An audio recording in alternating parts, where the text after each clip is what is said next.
Greetings and welcome to Mount Olympus. I am Hercules Invictus, and tonight on Mythic Gaming, I'm proud to be speaking to Zack McAtee. Greetings and welcome, Zack. How are you? Doing well yourself? I'm doing fine, and I'm looking forward to our conversation today. Before we get into gaming and game mastering and storytelling, any new games come out that you'd care to tell us about?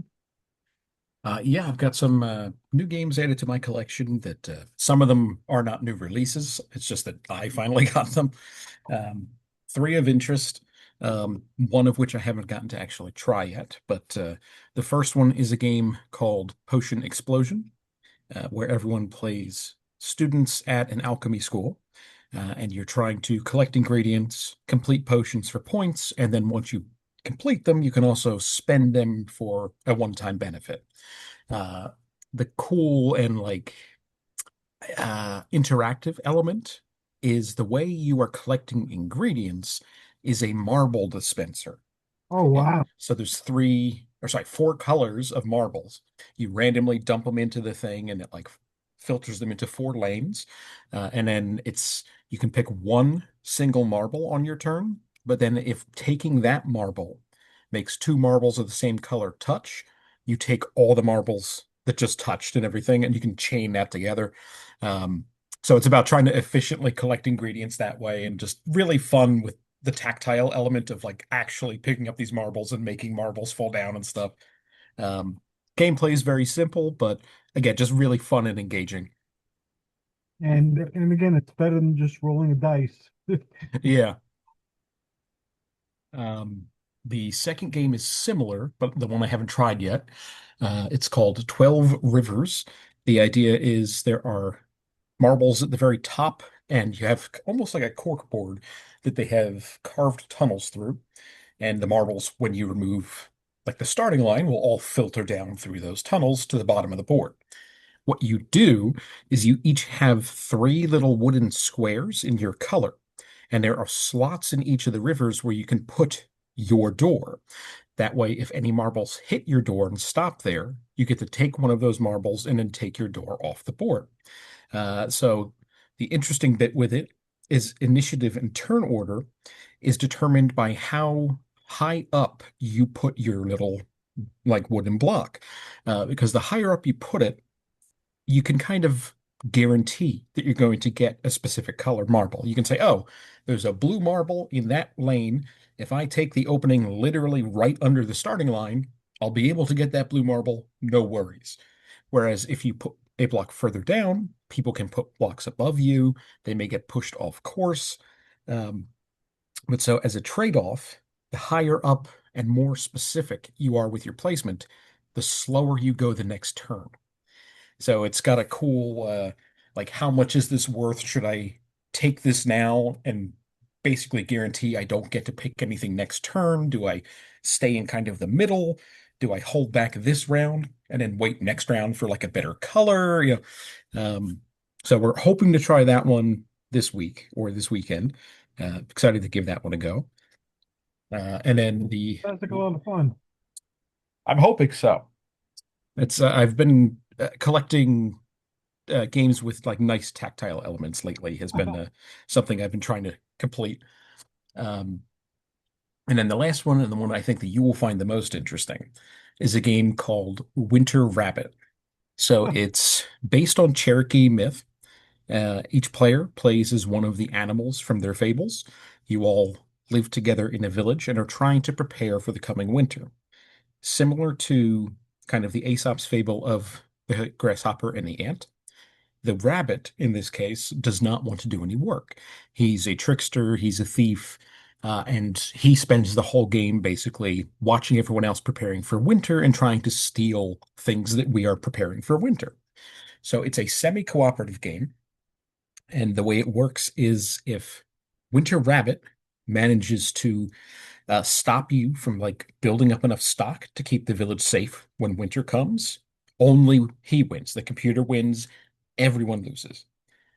But if you can successfully get all of the things you need to last the winter, then whoever has the most points wins. So you have this balance of how much do I want to help my other players? Because I don't want them getting points, but I want to make sure that they can contribute to the village so that we actually win and beat the rabbit. But the game is very thematic and tied into Cherokee culture. And one of the cool things they have are these story cards, where on your turn, one of the things you can spend resources on is a story where it has a brief snippet of a Cherokee myth that then gives like a passive buff to everyone at the table. So it might be, oh, now every time you take this action, take one extra resource when you do it, that kind of thing.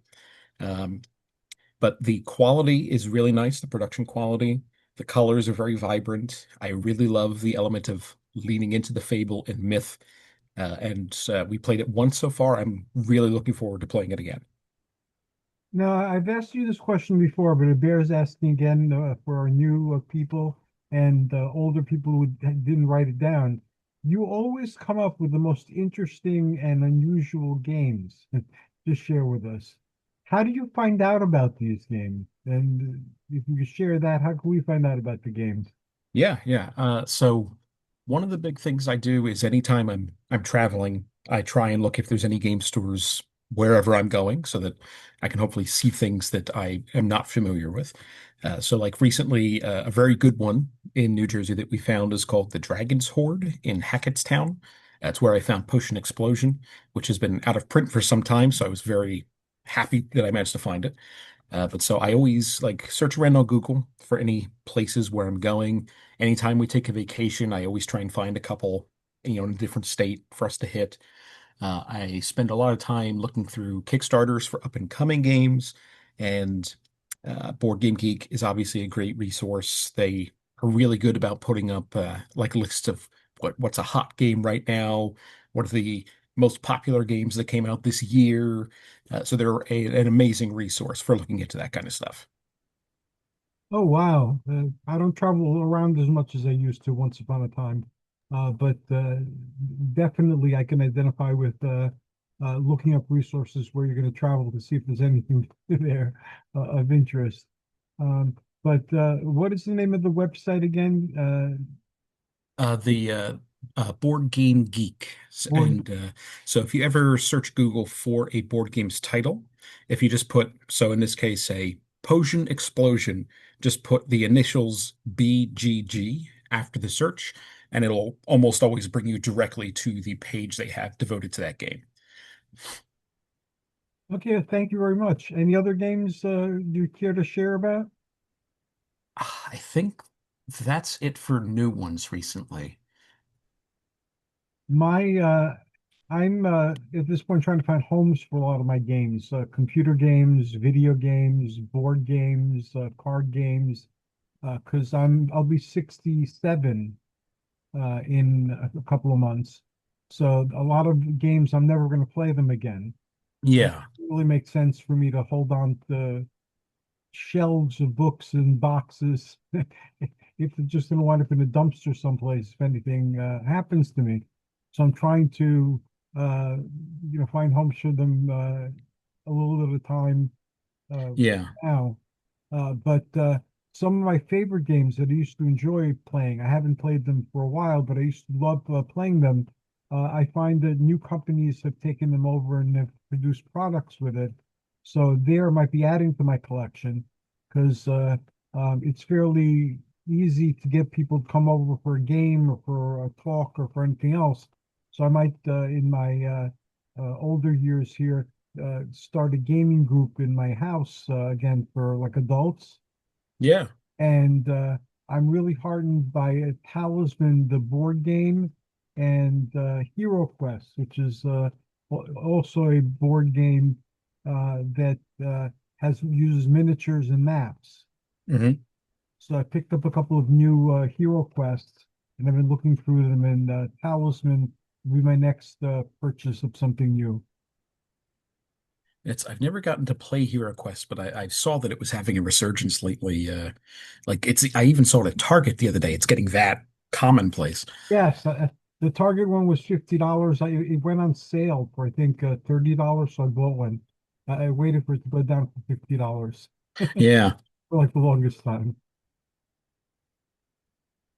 and Talisman looked pretty good. There was talk a while ago that they were going to make a Talisman set in Gotham City, but with the same rules. But Okay. I don't know if that ever came out, so I'm going to be researching that as well.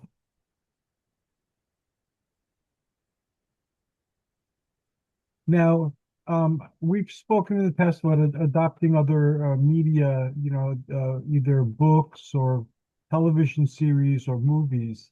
Have you done any adaptations lately in your games?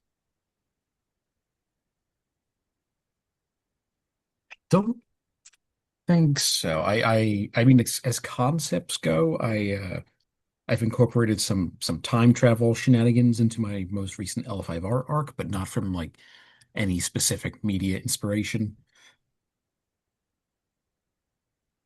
Lately, for my game with the kids, because they enjoy anachronisms, I've been using like wrestlers or characters that are very recognizably the wrestlers of popular culture as NPCs in the adventure. And they seem to get a really big kick out of that. Yeah.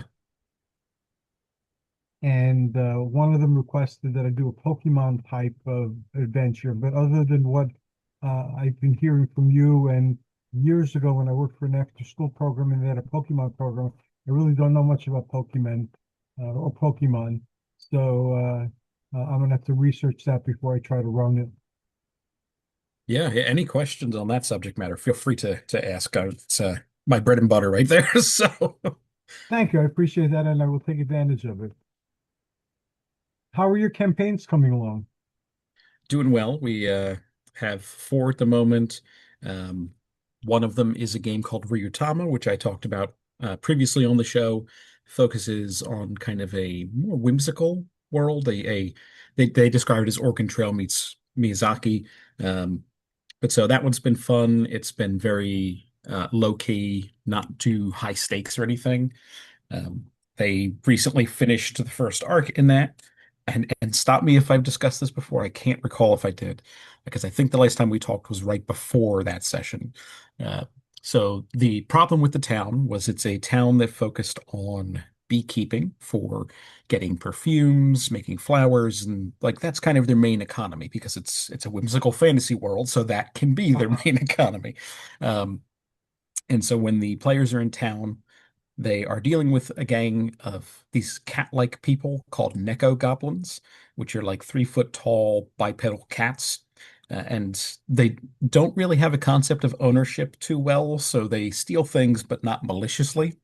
And so there was a group of them in town that were causing some trouble, and they managed to like meet with their leader and find out that he was only doing so because he was really scared. He'd heard that this legendary one of these catfolk was coming to the town, and he's supposed to be such a good thief that he can steal anything, and they're worried he's going to take all of their stuff. And so the party manages to kind of like hash a deal out with them so that they will stop robbing things if the party helps them.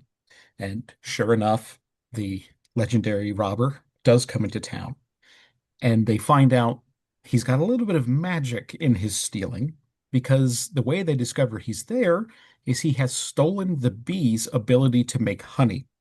So now none of the bees can produce honey, and they aren't pollinating flowers, and that's going to kill the economy.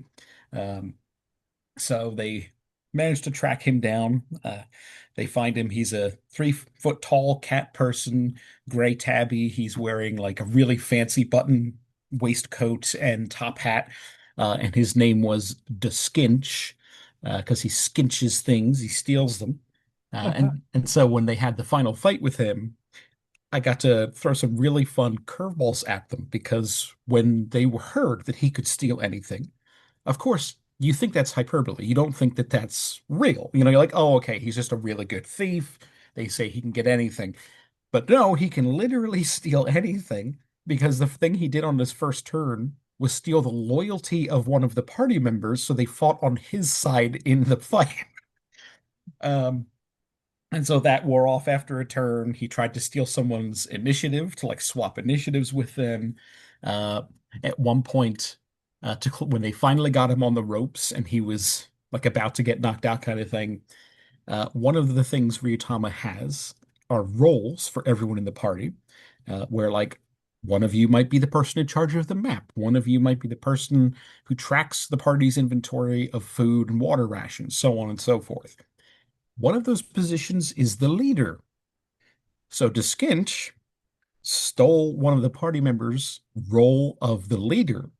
So then in the final round of combat, they're suddenly now turning on the one who was their leader, and they knock him out. And the Skinch is all like, "Oh wow, great job, guys! You stay here. I'll go get the guards," and runs away.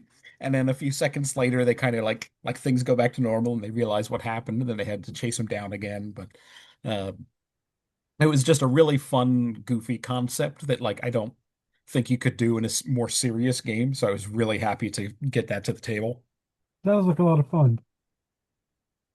And it was great because once they kind of like caught up with him and hashed things out, they realized they couldn't really do anything with him because if you put him in jail, he's easily going to be able to get out. He'll just steal somebody else's freedom or something. They were like, we can't do anything. So if we let you go, can you promise not to come back to town? So that one was fun. And how often do you have these games? Do you have them like once a week, once a month?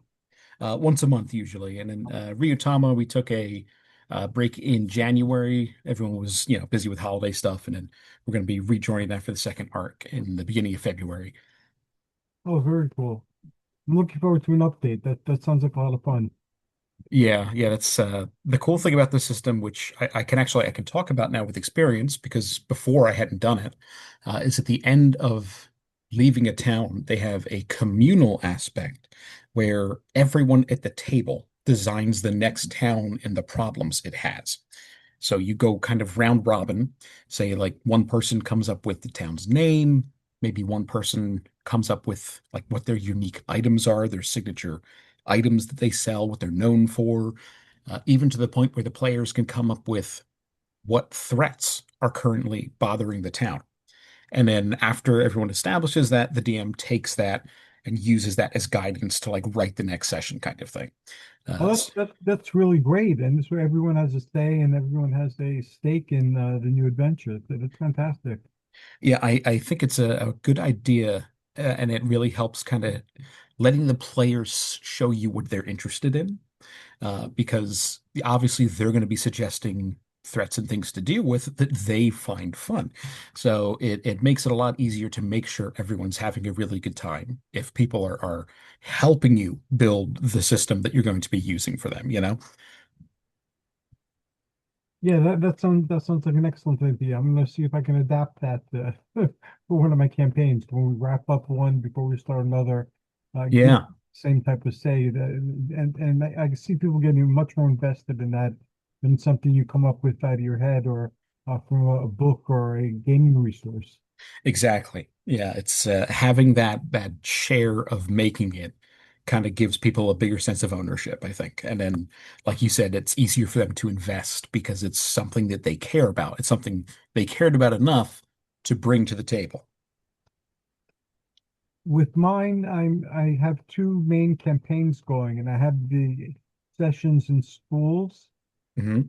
So it's mostly young kids, and then I have slightly older kids that come to a session I have in my home. And they're taking place either during the age of mythology, when the Argonaut adventure is taking place. That usually drags out for a couple of years, and people leave and come back to the Argo in their adventures.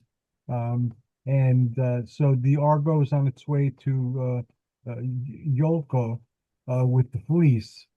And according to the myth, Jason does not get the kingship, but they tamper with Okay. time during another one of the adventures, and things are slightly different. So even though they're to the benefit of Olympus, uh, things don't play out the same way. So now the very existence of Olympus is in danger, even though it was saved from a great peril.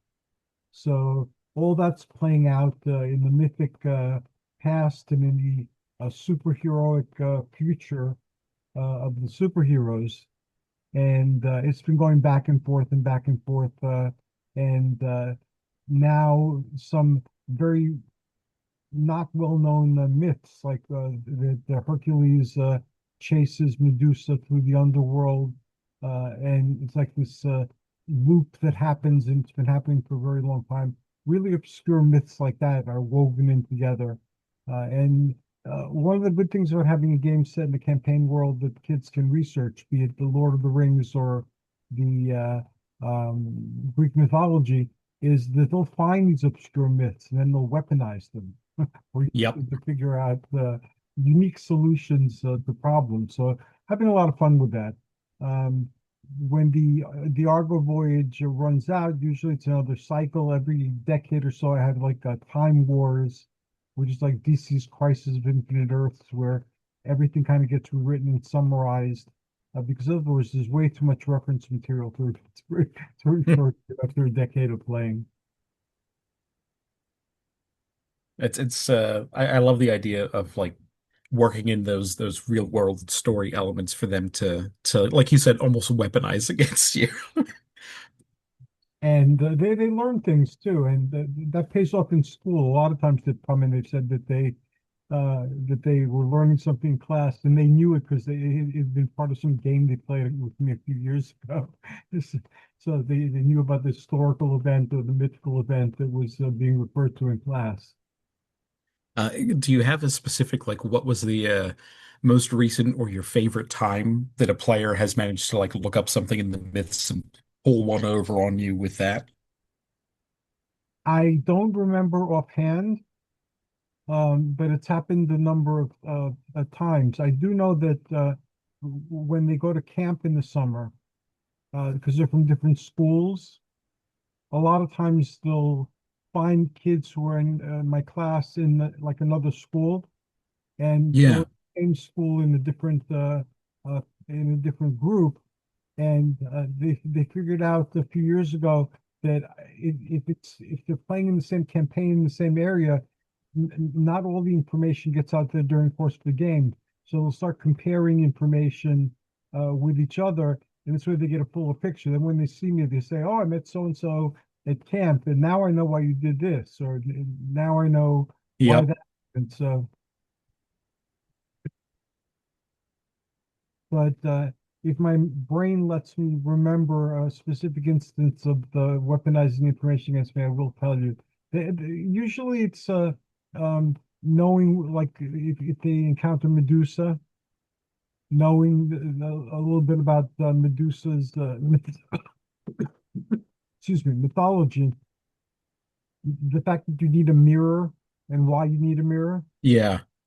so they don't have to get turned to stone. They have that piece of information. So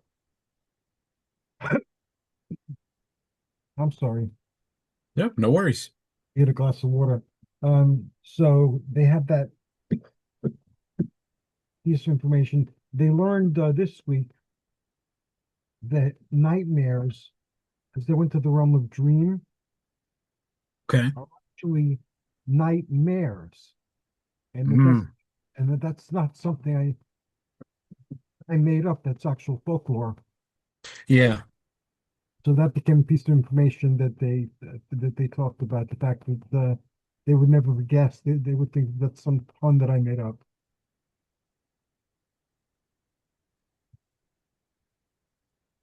It's I have in a similar vein because I run two campaigns set in the same world in the Pokemon game. The players will communicate. They after the first few times that they like had crossovers and bumped into each other, they started keeping track of how to contact each other because it can be very helpful.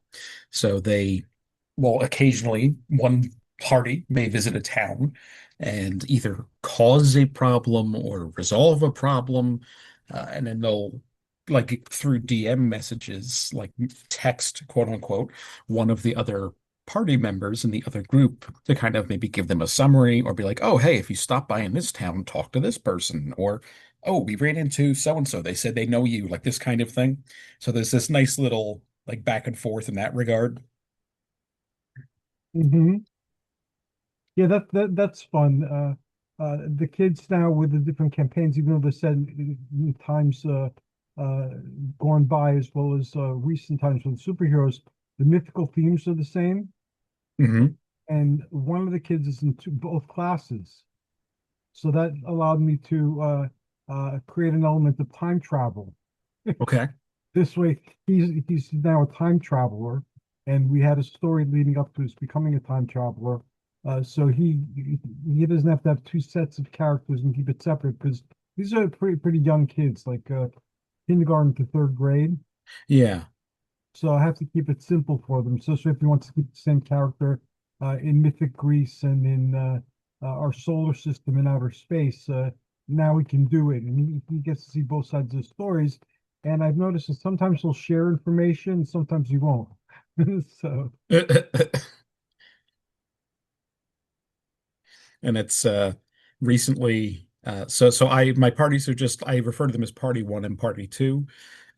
Although party two has recently gotten a nickname of the spooky experts because of some shenanigans they got into with like a big official in one town. But um, so one of party two's members, Sylvie, is an apothecary, an herbalist who ran away from home when she found out that the village elder, who is this powerful psychic, had seen a prophecy that her and another child born the same day as her in that village they lived in would unite somehow to save the village in the future. And so he worked with their parents to basically isolate them and make sure that they became best friends. And then when they came of age, the parents and him were like, surprise, now you guys are going to get married. And that prompted her to run away from home because obviously, so party one recently visited her hometown for unrelated reasons. They were just there traveling around, trying to collect badges, and she had given them a letter to deliver to her childhood best friend.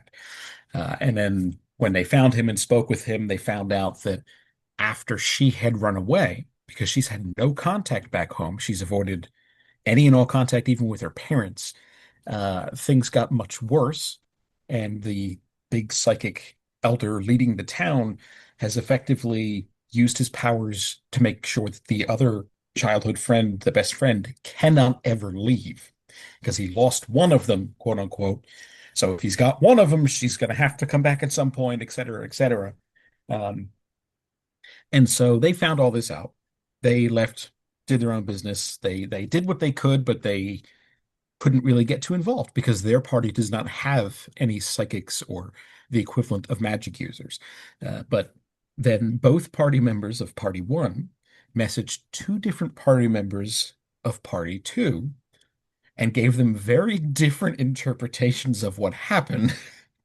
So the one who contacted Sylvie, whose backstory this involves, was a much more like straightforward, like actually like okay, like it was pretty close to what happened. Didn't downplay anything, but didn't overemphasize anything. Whereas the other party member who messaged someone else really blew things up out of proportion to a massive degree. And so now party two has no idea what they're going into because they've been given these two different data points and they don't know like which one's correct and which one to believe. that reminds me of one of the things I did to subvert their expectations because I know they research things. Their interactions with Hades in the game are very much colored by the Disney Hercules and some other Hercules or Greek mythology media that they have on TV, like Percy Jackson. Yeah. So because of that, they tend to interpret everything Hades does as sinister and to mistrust it. But the Hades in my game has never done anything ill to them or to anybody else for that matter. Hades is a nice guy who just happens to be king of the underworld. Yeah. But they will go through every single way of interpreting something he did for them into something sinister, or something with strings attached, or something that's going to come back and bite them later. It's they haven't met or dealt with Loki yet in my campaign, but I imagine it's going to be very much the same kind of thing, even though this is like pre. Ragnarok, and he didn't really start getting quote unquote evil until like right before it. But obviously, from all the pop culture, they're not going to trust anything he says. Right. And again, it's interesting because they're not trusting the information they're getting directly, but they're trusting information that they consider reliable from other sources. Hmm. That's something we carry with us, even as members of the society. With how we interpret things now, we get polarized, and I see it in the game happen where they rely on the information they get from school or from books or from cartoons or from wherever else they're getting their information from. Yep.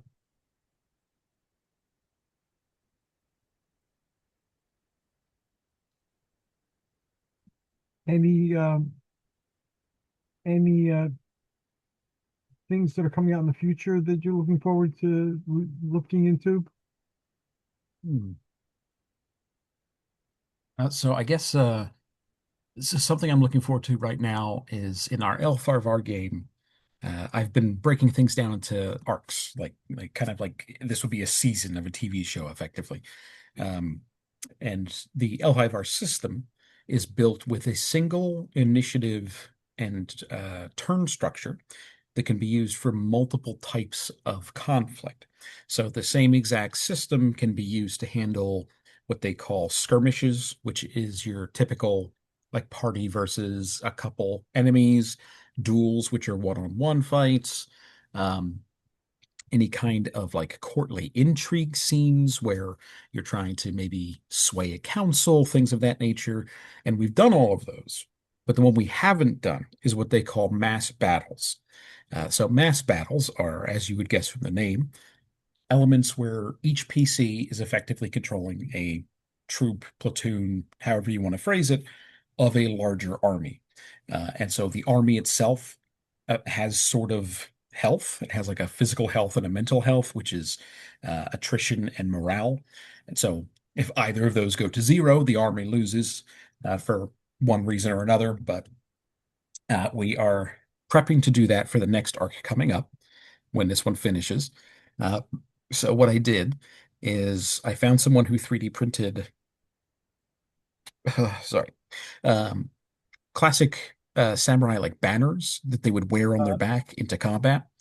And I bought, I think it's like a set of 13 or 14 of those. I gave one to each of the players and told them to go ahead and paint it however they like.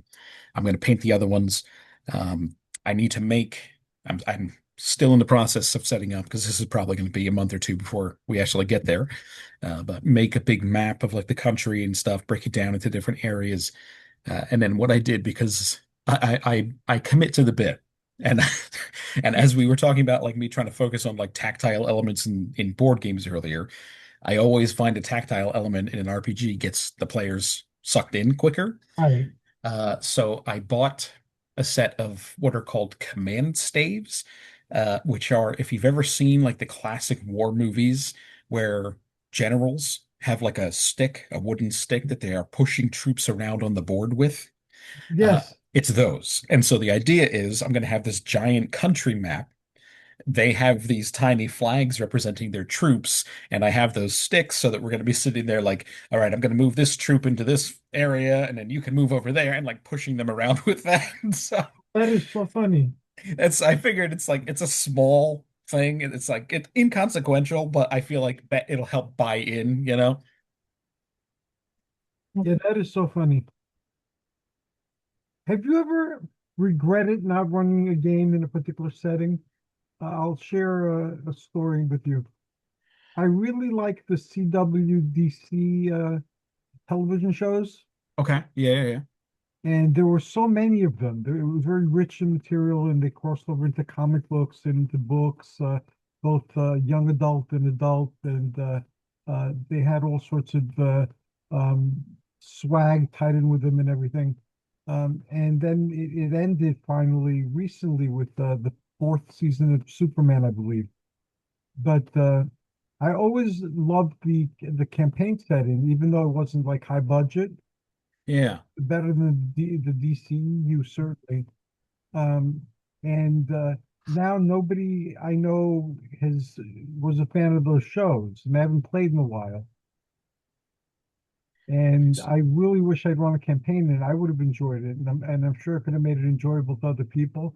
But that seems to be on the I should have done it but didn't do it stack of DM things.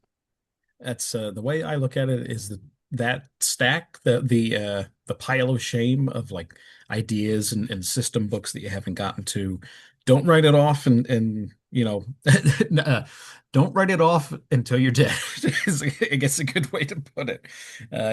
I've had tons of games where I thought I'd never get to play them, and then years down the line like the stars just aligned and I was able to play in or run. So there's always an audience, there's always a chance. I know that those shows had a huge fan base, so I guarantee you could find people online who would be up for playing something like that. And they had things like the Crisis of Infinite Earth, so you could allow for multidimensionality and um, new realities and so on and so forth. All right, thank you for your encouragement. I will not lament not doing it then. I'll just wait for an opportunity to do it if it comes along. Yeah, it's the way I try to look at it is I don't I don't say I'm giving up on these things. I just put them on the back burner is the way that I think of it and like frame it in my mind. And so even like there's been campaign ideas, settings that I've kind of kept in the back. And it's one of those things where when I have free time, maybe like if I'm a passenger in a car, if I'm waiting in line for something, I just have downtime anywhere, I'll kind of quote unquote take it off my mental shelf and like think about it more and try and see if I can flesh it out some, maybe add to it till it's at a point where I think I can do something with it. Um, and sometimes it takes years, but because it's on a back burner and I have active things going on, but eventually sometimes those things do move into the like active area. So it's definitely something you don't want to give up on. I had the most fun with that during the sword and sorcery era of films, Hmm. and there was also a lot of sword and sorcery fiction. So I got gotten a Chaosium, I guess, supplement that used Thieves' World, a series of anthology fantasy books. Hmm. So that was like the timeline, and I made it that, basically I fit it into Robert E. Howard's world of Conan Okay. by making some adjustments, and the fact that they didn't have accurate maps back then, and people called themselves different things. Like I'm Greek, for instance, and Greeks don't call themselves Greeks. That's the name the Romans gave us. We're Hellenes. Okay. People call us Hellenes. So that accounted for the difference in what people call themselves and each other. These were their regional variations.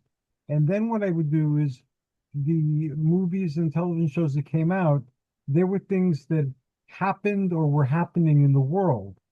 So if people wanted to keep track of what was going on in terms of a larger timeline, they didn't need to. They get additional information if they did do it, but I would let them know where in the continuity of the anthologies and supplemental books we were. And Hmm. wanted to see, you know, who some of the characters. And I introduced the characters in the campaigns. So if you wanted to know what they were doing when they weren't there, you could follow them. And same thing with comic books, or if I liked the Sword and Sorcery movie, I tried to incorporate it. And the movie was then an alternate account that some bard made up, Yep. or they heard about something, and it's basically a movie that I'm incorporating like a sequel elements into the game. And I would say that you don't know how accurate that is, but that's the account that the bards are singing. So that made for a really fun gaming environment, and it accommodated a lot of different movies. And sometimes we wanted to incorporate like things on a comedy movie or some other type of movie, and we made a sword and sorcery version of it, and it was really very funny. Back then, Saturday Night Live was very popular, so a lot Hmm. of Saturday Night Live comedy characters like Tommy Flanagan and Emily Latella and the grumpy old man made it slightly transformed into these sword and sorcery games.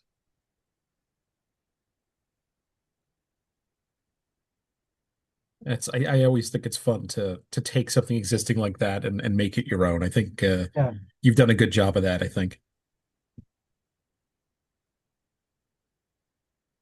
And I also believe, like you, the props are important. I always use maps and props. I Hmm. know what people are going to do. So something beyond the maps and miniatures and props that I have, I just switch to the imagination, and now we're in the theater of the mind, because I don't have the maps or the miniatures Yeah. go where they where they're taking the game.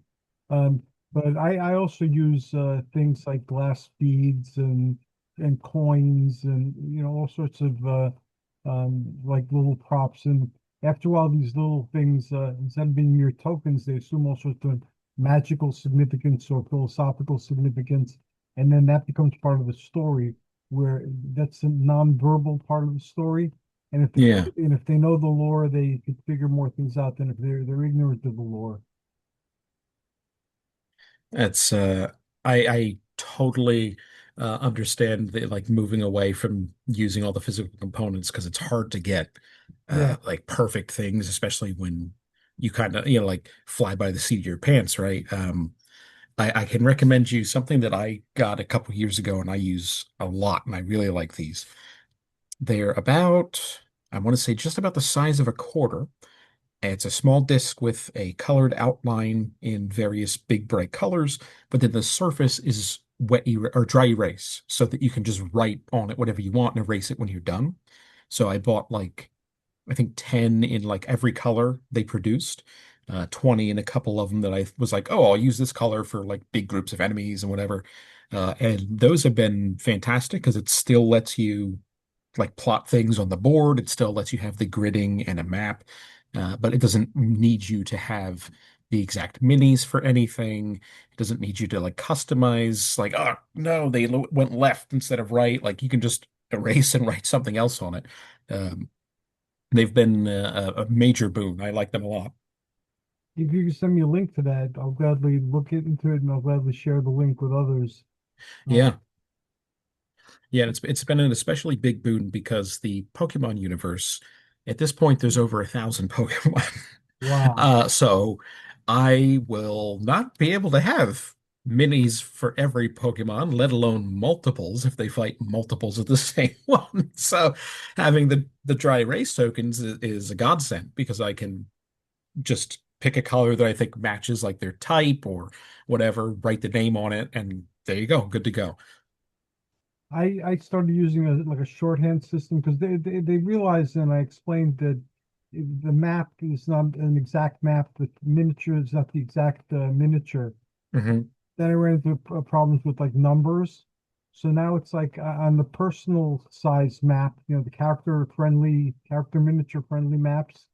If I have six of something down, it's a lot more than six. But six equals many. Yeah. The 56 characters, they know there's a bunch of characters there, and then they'll ask, and I'll give them a rough idea of how many there actually are, or how many they can see. Yeah, I did something similar with the dry erase things where they were fighting an enemy that had multiple stages and it changed types between the Oh, stages. wow. And so the way I represented that was a stack of those coins. And every time they beat one of the phase, I would take that one off, and the next one underneath would like flip once they realized what the type was, and so on and so forth.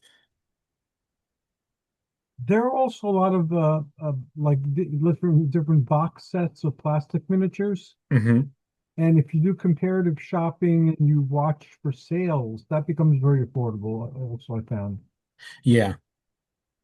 And I like we're moving to a lot more of those like acrylic standees I'm seeing are a lot more common these days. And I Yes, think yes. those are much more affordable and probably much easier to produce too. Yeah, the new Hero Quest that I got at Target, that's like a beginner's box. It's not as full of things as the original Heroes box. It's like a fraction of the price, but they've moved to those 2D uh, um, miniatures, and they have like the stands. Hmm. Put them on clear plastic stands. So they've been moving to that. They still give you the player characters rather, And then the main characters in the story, they give you 3D representations of those. But most of the like the orcs and goblins and things like that are represented by 3D figures. And Yeah, there's one from the Marvel game that uses the 2D figures now. But with the Marvel game, HeroClix you can still get, and they've done everybody, I think, at this point. probably, yeah. And it's the L5R game, it's been like it's an easier time to find miniatures for the most part, but there's not as much of a market for like samurai themed miniatures as you would expect. So I've found some like other alternatives. I found they used to have the L5R card game. That's where the whole system started. And so people made these like custom little coins with like the different clan symbols on them that are metal coins that you could use in the card game to mark different things. And like they didn't have all of my players, different clans, but they had most of them. So I got a bunch of those for them to use on the map instead of like a mini. So they had this nice middle coin with like the symbol of the crab on it and so on and so forth. Um, but like with Pokemon especially, it's always difficult to try and look for actual materials. Like, uh, so I would love it if somebody put together like a huge 2D set of all one, it's like 1010 or whatever Pokemon at this point. But I don't think that that's likely to happen anytime soon. But you've shared that they adapted the Pokemon to Magic the Gathering. I don't think they have just yet because Pokemon has its own card game. Oh, okay. Yeah. My mistake. No worries, no worries. It has its own card game, so maybe using the cards as representations. You could use like a stack of coins to represent each individual Pokemon, but then show the card to show what it looks like. It's not a bad idea. And that reminds me, my players surprised me recently for party two, the spooky experts. They found an artist who draws in the style of Ken Sugimori, who was the original artist for Pokemon. He had a very distinctive watercolor style. And so what they did is they commissioned this guy to do art of all four members of their party, like with one of their signature Pokemon. And then they also had him do art of me as a Pokemon professor with my favorite Pokemon. Oh, wow. And then they got them printed on cards, like actual Pokemon card sized cards, and like put like the moves and the health and all that kind of stuff. And then like mailed them out to surprise the other two members of the party and me with them. And it was amazing. I was like at a loss for words. Yeah, that is very thoughtful of them. That is a great gift. Yeah, yeah, I was extremely happy with it. It's a shame we don't have video. Why is that? David? Yeah, I'll have to send you. I don't think I have the files, but I like took pictures of them because they sent me a whole bunch of the cards. So like, here's ones that's a full art, no text. Here's one with text, but it's like the original style Pokemon cards. Here's one with text that's modern, and then they put like all of them in a frame and sent me a frame with like one of each of the cards together. So I have like pictures of those. I used to buy the fantasy card sets when they were a thing and use them for PC and NPC and situational representations. So, like when I had a town, there was like a magic shop and an apothecary shop and witchcraft store and things like that inside the game. So I'd often find characters in the artist's fantasy decks that looked like a character that belonged in one of those professions. So Yeah. people would go in, I'd show them the card and say, "This is the proprietor. His name is, or her name is so and so," and so on. I found that that served me very well. The same thing with monsters and creatures. The representations were in the fantasy cards, but they helped me with my role-playing visualization. I also used to find magazines like Dragon Magazine and Hmm. Work, and there were some video game magazines that had pictures of screens from fantasy games. So I remember cutting those out and using the paste to put them on cardboard. Yeah. to show people certain scenes or certain characters so they can get an idea what they look like. And it helped everybody's visualization. So um, And so you know what it reminds me of is did you know what pogs were when they became a thing in the 90s? I w I was in 90s, I was in my 40s. So I knew what pogs were, but I didn't know anything about pogs. So I never knew how to play them or anything like that, but one of the presents I got for Christmas one year as a kid was effectively a hole punch for making your own pogs. So they sold Oh, you like, wow. here's a thick cardboard base that you would peel off adhesive. You would put whatever you wanted to hole punch out like into the machine, punch it, and then you could put it on and have a pog. And like something like that might be a cool and easy way to make relatively cheap tokens for things. Yeah, there's so many different ways. If you have an imagination, and if you're playing role-playing games or board games that are fantasy or science fiction based, you definitely or horror based, you definitely have an imagination. Yeah. So transforming one element into something else, because a lot of it's representational anyway. So it's just to give an idea and to stimulate the imagination of the players. It's a really great thing. I've used scents before from candles and all sorts Mm. of other things too to create atmosphere. Back when it was easier for me to do, I used to use I used to get the copyright-free sound recordings of like castles, doors, and ghostly haunted places and footsteps and so on. I used to integrate those into the games. That became very labor intensive. Yeah, yeah. And it's I did sense for I've mentioned a game called Ten Candles before, which is Yeah. a one-shot horror game, and the whole caveat is you have 10 physical tea light candles that act as a timer for the game to shut off. And so I was running it for some people who had never done an RPG before, and I was like, I really want to try and help get them to visualize because they're not really used to it. So the setting was a cidery, a place that makes like apple cider.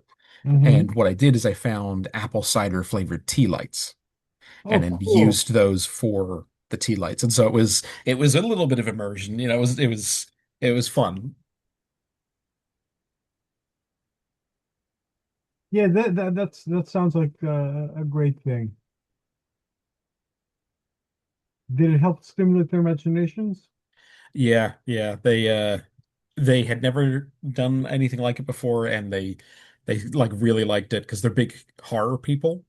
And, I explained, it was like, yeah, it's a horror game that like we're kind of coming up with together. And, like they got the concepts and stuff. And it ended up ending really, really well. Um, I can't get into that without like being the whole story, but I managed to end it by repeating a line that a player had said to someone who had become a monster before, like she became a monster, and then said that as she killed her as the last player, and as I was saying it, snuffed out the last candle at the same time, and it was just like very like impactful. Like, Like planned drama. yeah, and it's one of those things where like it felt planned, even though there was no way I could have planned it. I remember when I first started doing role-playing games publicly and not just in my home or friends' homes. I was working in human services in a psychiatric hospital. Hmm. So I found out that the games were very therapeutic. I was given a patient, and I was told the patient didn't talk, Hmm. that he would just say his name or yes, and he doesn't talk. So I saw him with comic books one day, and I asked him if he liked comic books, and he nodded yes. And I asked him which his favorite characters were, and he showed me the Hulk and the Thing. So I had a idea. What if I set up a role-playing game and make him the Thing or the Hulk? Yep. So that's when we discovered that he couldn't talk, but the Hulk and the Thing could talk when he was the Hulk or the Thing. So I remember presenting that at a conference and in meetings, and that became a really big thing. And after around a year of talking as other characters, he started talking as himself, which was, the whole point the role-playing game therapy. Yeah. And I know that nowadays they've started to look into and like write papers on it in as far as a therapy aspect. I Mhm. was watching a really fun documentary that was about someone who, like, they're a therapist who specifically runs tabletop games as therapy for clients. Um, and I think it's definitely like there's something there to being able to externalize something, even if you're doing it subconsciously, into a character that makes it easier for you to mentally deal with it. And if you look at it psychologically too, it's very interesting. I remember that it always struck me as amazing that people would either, when they were creating player characters, most of the time it was either idealized self or shadow. Hmm. So they would either play themselves as they would truly like to be, or they would play a character that could do things that they'd never get away with but want to do, like being a thief or Yep. an assassin or whatever. They know they're not going to get to be a thief or an assassin without consequence in our waking reality. So if it's just a game, they could indulge those fantasies, without penalty, um, or they could test out different versions of themselves to see what they might like ideally like to be. And that was phenomenally interesting. I remember back in the day. And then you realize by doing this that stories are very powerful things, Hmm. and that the stories you choose to tell about the life that you're living tell you a lot about the life that you're living in terms of how you're experiencing it. Yeah.